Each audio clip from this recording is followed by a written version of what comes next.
Have you ever considered the art of becoming, the science of becoming, or let's say the anatomy of becoming, what it looks like, what it feels like? I was inspired by Jalen Hurts recently in the Super Bowl, his performance. Not just the Super Bowl, because that's the part that we see all the time, right? Everybody is there for the Super Bowl, and we all saw what he was able to accomplish. But he became that, and that didn't start when the Super Bowl started, right?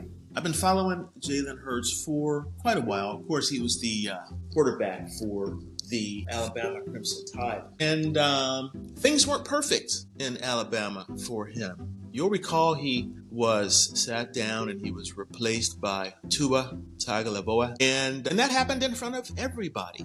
Basically, he was replaced by a very talented Tua, and it happened at a critical moment. He had an opportunity, Jalen Hurts did, to take it personally and be dispirited, but we never saw that. We never heard that. It was a real, what we might call a setback. All right. And he got another opportunity and he took it. And then he moved on to, of course, Oklahoma and did really well there. He, of course, was doubted many times and by many. And then when the time came for him to be drafted, he was doubted. And then he made the best of that situation. And he has continued to make the best of situations that seem crappy, actually. Crappy in front of everybody, in front of the public, in front of everybody that watches. And all of this was happening on social media and in the spotlights where everybody gets a chance to talk and yap and doubt. And so now we see him as the champion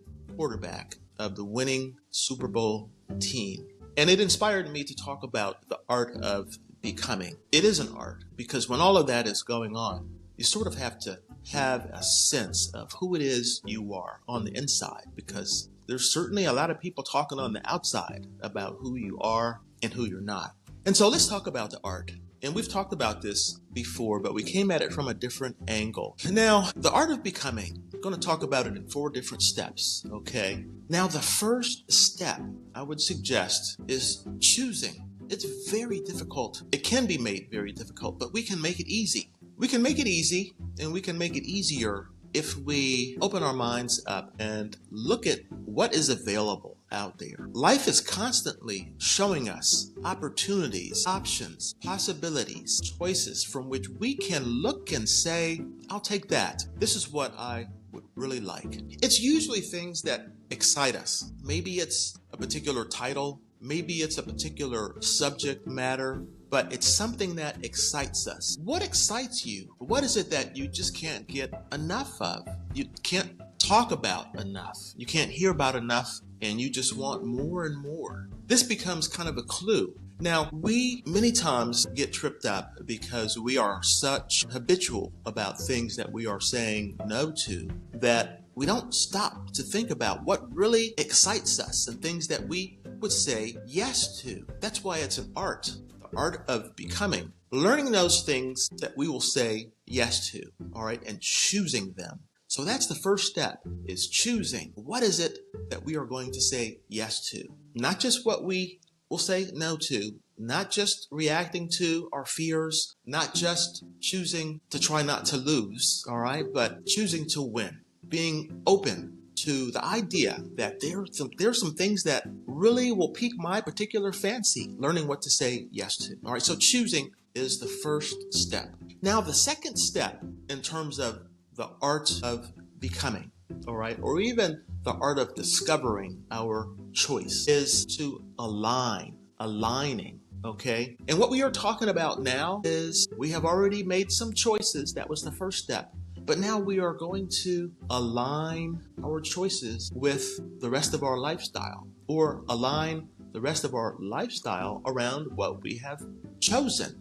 It's very crucial. Actually, the second step is to align and allow. Now, let's just talk about align/allow. That's how I look at it, and I hope that you can hear it this way. Now, We are going to need some tools. We are going to need some training. We are going to need to develop habits that all align with our choices. We will hang out with people that will let us in on information, teach us what they know, coaches, all right, different techniques, and we will also have an attitude that is positive so that we are going to make the road easier. We don't need resistance. There's enough resistance on the outside. So alignment of all of those different pieces I just talked about with what we have chosen, that is a significant part of the work. Aligning our habits, people, tools, techniques, our community, all right? Sometimes, more skills, but once we align all of those with our choices and we start living that life, then life is going to get easier. That's the second step, align. And let's just talk about allow, because there's a part of us that can hear the doubt that we have.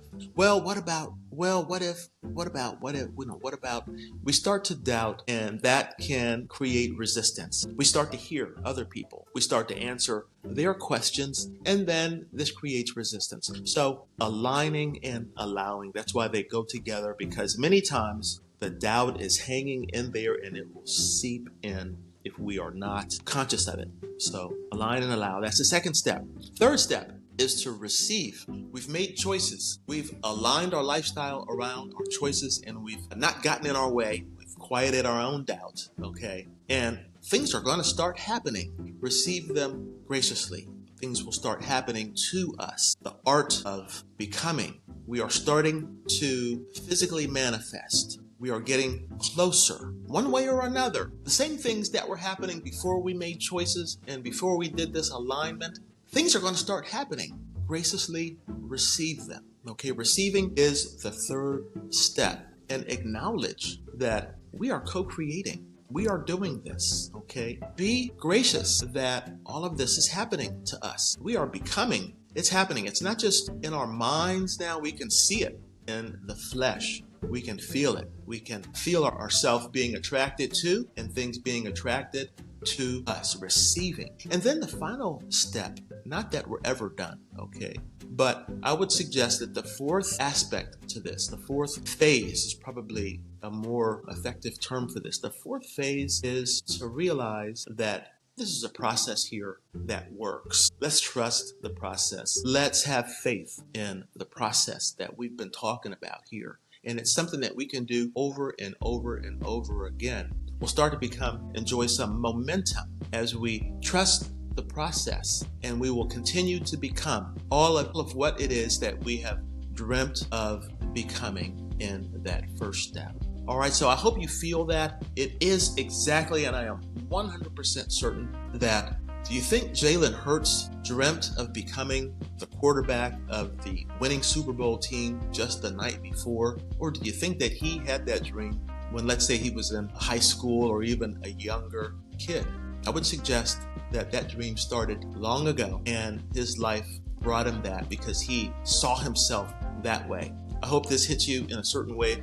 And if this moves you, and if you hear me, and if you think that somebody else can benefit from this, share this message with them. This is the art of becoming your best self. Take care, guys. Keep winning.